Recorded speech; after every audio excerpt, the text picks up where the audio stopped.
what does it mean to increase immunity? It's your body's ability to fight off infection. And in order to do that, you have to be in a certain mental state, a certain physical state to allow these cells in your body to fight off these pathogens. But if you are in a stressed out state, or you are in a fear-ridden state, or you are really panicked, then that is where a lot of that energy is going into, as opposed to into the body and killing off things that are not good for you, into the body, digesting things, into the body, and helping you be in a different state that's going to allow you to be healthy overall. So if we're in a heightened, fearful, panicked, anxiety state, that's going to be the first thing, is being aware. Being aware is going to be our way to know, hey, you know what?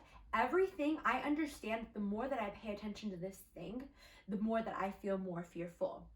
Now, I'm not saying to not stay updated, but just be mindful of where you're getting your resources from. Is it from stories, or is it from people that are making these assumptions or taking these bits and pieces from articles? We don't really know where they're created. We don't really know the whole story behind it. Go to the CDC, go to actual places that are going to be factual based, and then just keep up with it maybe once a day, but don't get obsessed with it, because wherever your energy goes, that is really what's going to continue to build, right? Like if you continue saving money in the bank, it grows and grows and grows.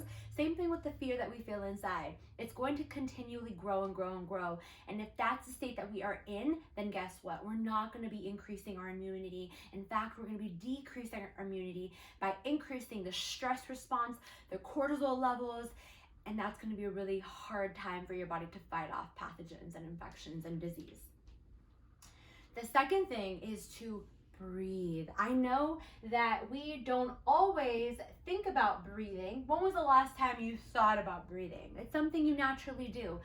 But a lot of the times it's the very short breath that doesn't get into the ability for your system to go into something called the parasympathetic mode. So in that mode, when your body is not in fight or flight, needing to survive and worried and fear and needing to run away and having this anxiety that's completely over the top and making you freak out, when you can breathe and relax your body, you're going to release those things that are not allowing you to actually be healthy, and to increase endorphins and to increase a system in your body that's going to regulate you more. So focus on your breathing. You can do this right now with me in this moment.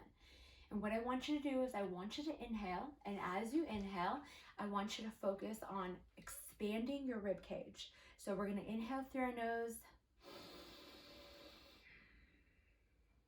Pause and exhale.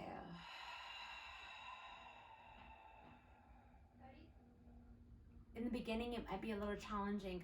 Maybe we're stuffed up. Maybe we don't have our ability to breathe fully through our nose. So let's try it through our mouth. And this time I'm going to give you counts to go with. We're going to go 4 counts on the inhale. We're going to pause for 7 and hold it. And then we're going to exhale for 8 seconds. More than you did for the inhale. It's almost going to feel like you're forcing the breath at the end, and you really want to take that breath in, okay? So let's inhale for 4 counts.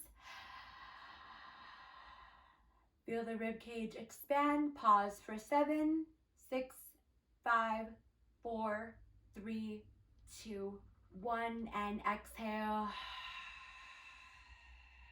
5, 4, 3, 2, everything out. Inhale for 4. Pause. 3, 2, 1. Exhale. 5, 4, 3, 2, 1. When you focus on this rhythmic breathing, it causes you to do a couple things. One, it causes your body to go into this ease, because you're doing something to slow everything down, your heart rate. You're communicating to your body that everything is okay, because your mind can't really understand real fear or fake fear. That's why when you go to a scary movie or you go to a haunted house, you feel your heart beating, you're sweating, your palms are sweating. You do feel this fear because you can't distinguish the real from the fake. Okay, so it does that. And the second thing that it's going to do is it's going to allow you to focus. Now, how often are you focusing on something that's good for you? How often are you focusing on calming down your mind and saying, I'm the boss here? How often are you taking inventory of the way you feel and tuning in and saying, you know what, I'm not going to let this emotion go into this spiral of big, huge momentum. I'm actually going to take the reins and do this for myself. So breathing is the second thing you can do. All right. The third thing, move your body. Whether that is exercising outside, walking outside of your backyard, walking in the house, put on a dance class, music on YouTube, whether that's cooking or playing with your kids, running around, even if it's a 3-minute song and you're just like jumping around and bouncing.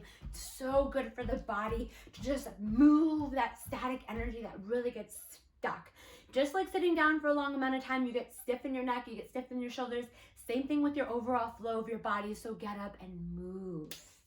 That's the third thing. Move your body. Number 3, agua, water. Drink more fluids, drink more water. That's going to continue to move everything around, keep you healthy, keep things flowing, get all the yucky stuff out. So continue to drink your water. Be mindful of what it is that you are consuming. Let's increase our food to be more healthy. Our water and our food is going to be the resource, the medicine. Everything that we are eating is going to give us the ability to either fight off inflammation in our body or be the inflammation in our body. It's going to allow us to fight off these infections or hold a space in our body to grow these infections. It's going to be a place where our body is either going to be a place of an environment for dis-ease, or it's going to be an environment that's actually going to block away and fight off the dis-ease. That's really what food and water is, the catalyst to all this, among our mind and the hormones and the state of where our mind is in. And then last but not least, maybe I put these together. I feel like there was one more. Be aware, breathe, move your body, water and food. And yeah. This one's about your environment. Now, I know that we miss our families right now and we want to be around our friends and we want to talk to them maybe on the phone. But look, fear is like fire. And if you are spending your time talking about this thing that doesn't make you feel good, I'm not saying be ignorant, but I'm saying pay attention to the way you feel. Pay attention to how these conversations are making you feel. Do you want to be around people that are going to say, hey, it's going to be okay. We're going to get through this. We're strong. You're strong. You can do this. You'll figure it out. You're a great mother. You're a great father. You're a great person. Focus on this, focus on that. Here's this tip.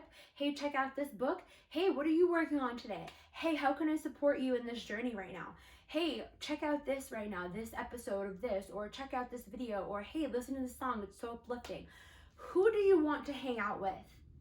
Because your environment is going to be you. You are the people you hang out with. You are the things you see. You are the things you watch. And it's not that hard to understand why. So, your environment. Clean up or disconnect from some of your environment and reconnect or seek out. Build communities. Look for communities that are welcoming and encouraging. And that actually leads me to this next thing. If you are interested, I'm going to create a group. I am creating a group. And this has been something that I've been thinking about for a long time. And what is the perfect time than now? Where we will be meeting up throughout the week live, and I will have a lesson for you talking about emotional health. emotional intelligence, being able to really create this safe space within, being able to align ourselves with the inspiration that's going to help us at this time to really figure out the next moves for ourselves, financially, emotionally, with our jobs, with our careers, because at this point, we're going to have to adapt. And those that adapt, those that stay strong mentally, physically, emotionally, are going to be the ones that succeed in this time of challenge. Those are going to be the ones that rise above this time of challenge. It is challenging. It can be scary. It can be fearing, but you have to look at the opportunity also. There's always opportunity. There's always something that's a need for other people. We can rise up as leaders. We can rise up as mothers, as fathers, as teachers, as sisters, as brothers, and come into a community where we're going to help each other grow. So DM me now the word community, and I will reach out to you and talk to you and see how this community can benefit you. And I want to just get a head count and space to see how many people are actually interested. So I know if you watched this far, I'm pretty sure you are interested. Send this video to someone you know will benefit from it. Much love. Peace.